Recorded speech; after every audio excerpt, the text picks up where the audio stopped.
Hello everyone. जैसा कि हम सब जानते हैं कि कल से एक डिस्कशन नेशनल इशू के रूप में सामने आया है कि क्या हमारे देश का नाम ऑफिशियली इंडिया से बदलकर भारत किया जा रहा है।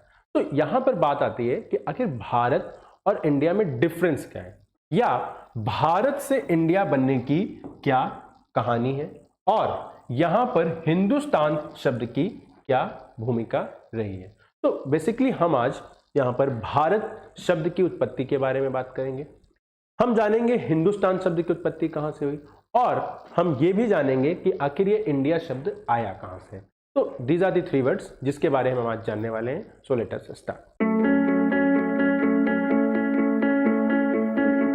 भारत दुनिया का शायद एकमात्र देश होगा जिसके कई नाम हैं, जैसे भारत, हिंदुस्तान, हिंद, इंडिया, या फिर अगर सबसे प्राचीन नाम की बात की जाए तो वो है जम्बू द्वीप। और इसका उल्लेख हमें विष्णु पुराण में मिलता है। बेसिकली ये एक बड़े भूखंड के क्षेत्र के अंतर्गत ही आता था, जिस कारण इसे द्वीप कहा जाता है।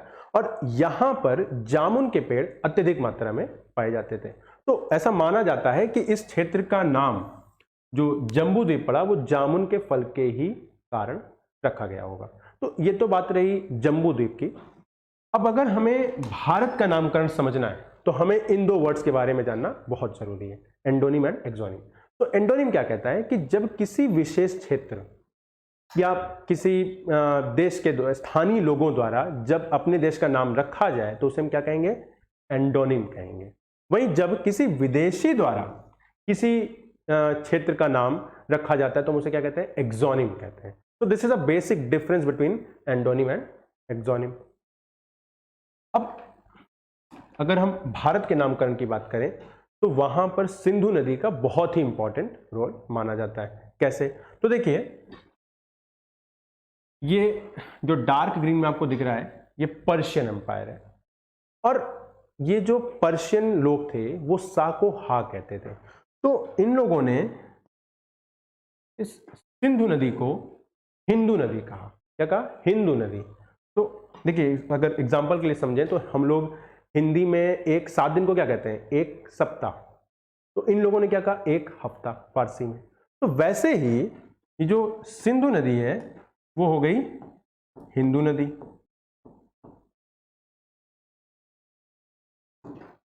अब देखिए, इंडो यूरोपियन जो लैंग्वेज है उसकी एक शाखा है इंडो ईरानियन।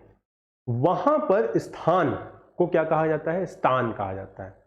उदाहरण के लिए अगर हम बात करें तो जितनी भी मिडिल ईस्ट कंट्रीज हैं, जैसे आपकी किर्गिस्तान, कजाकिस्तान, उज्बेकिस्तान, तो वहां पर क्या यूज हो रहा है, स्थान हो रहा है। और आपका बलूचिस्तान, मुल्तान, मुल्तान का मतलब होता है मूल स्थान। वैसे ही पाकिस्तान। तो उसी प्रकार उन लोगों ने इस सिंधु नदी के पूर्व में रहने वाले जो पूर्व में क्षेत्र उसे क्या कहा, हिंदुस्तान कहा। और वहां रहने वाले लोगों को क्या कहा, हिंदुस्तानी कहा। ठीक है। तो इसी कारण इस क्षेत्र का नाम इन पर्शियन एम्पायर के लोगों द्वारा जो यूज किया जाता था उसी के नाम से क्या रखा गया, हिंदुस्तान। अब देखिए, ये है आपका पर्शियन एम्पायर, जो कि सिंधु नदी को क्या कहते थे, हिंदू नदी कहते थे। और जब उनके बगल में जो ग्रीस है वहां पर इस सिंधु नदी से उसका जो नाम बिगड़ा हुआ वो हिंदू हुआ, और हिंदू से इन लोगों ने एच को साइलेंट कर दिया। ग्रीस एम्पायर के जो भी वहां के लोग थे तो उन्होंने क्या किया, एच को साइलेंट कर दिया। क्या कर दिया, इंदू कर दिया, या इंड कर दिया, या इंडी कर दिया। और जब ये इंडी वर्ड और वेस्ट साइड गया, यानी कि फ्रांस, यूके, तो वहां पर इसका इंग्लिश नाम क्या पड़ गया, इंडिया। ठीक है। तो हम ये कह सकते हैं कि वर्ड इंडिया और ये जो हिंदुस्तान वर्ड है ये हमें बाहरी यानी विदेशियों द्वारा दिया गया। तो एक्सोनिम वर्ड्स कौन से हैं, हिंदुस्तान और इंडिया। ओके। अब बात आती है एंडोनिम की। तो जब हम बात एंडोनिम की करेंगे तो बात हम करेंगे भारत की। अगर हम भारत की परिभाषा पे जाएं तो विष्णु पुराण के अनुसार वह क्षेत्र या वह भौगोलिक क्षेत्र जो समुद्र के उत्तर में हिमालय के दक्षिण में अवस्थित है उसे हम क्या कहते हैं? भारत कहते हैं।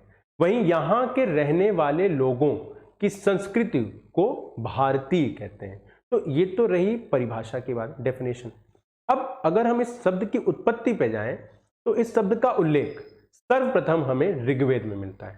कहां? ऋग्वेद में।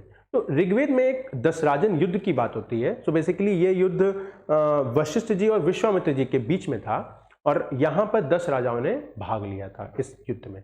तो इसीलिए इस युद्ध को दशराजन युद्ध भी कहा जाता है। अब इस युद्ध में एक कबीले थे, भरत कबीले। तो भरत कबीले के जो राजा थे, राजा सुदास थे। तो ऐसा माना जाता है कि इस भरत कबीले के वंशज के ही नाम पर इस क्षेत्र का नाम भारत रखा गया। वहीं दूसरी मान्यता यह है कि जो इक्ष्वाकु वंश के पहले राजा थे ऋषभदेव, उनके जो बड़े बेटे थे उनका नाम था भरत। तो ऐसा माना जाता है कि इस क्षेत्र का जो नाम है वो उनके नाम पर है। तो ये तो रही बात भारत शब्द की उत्पत्ति की। लेकिन ये दोनों ही शब्द स्थानीय लोगों द्वारा दिए गए थे। तो हम कह सकते हैं कि जो एंडोनिम वर्ड है हमारा वो कौन सा है? भारत है। तो अब हम इन तीनों ही वर्ड्स में डिफरेंस समझ सकते हैं। क्या?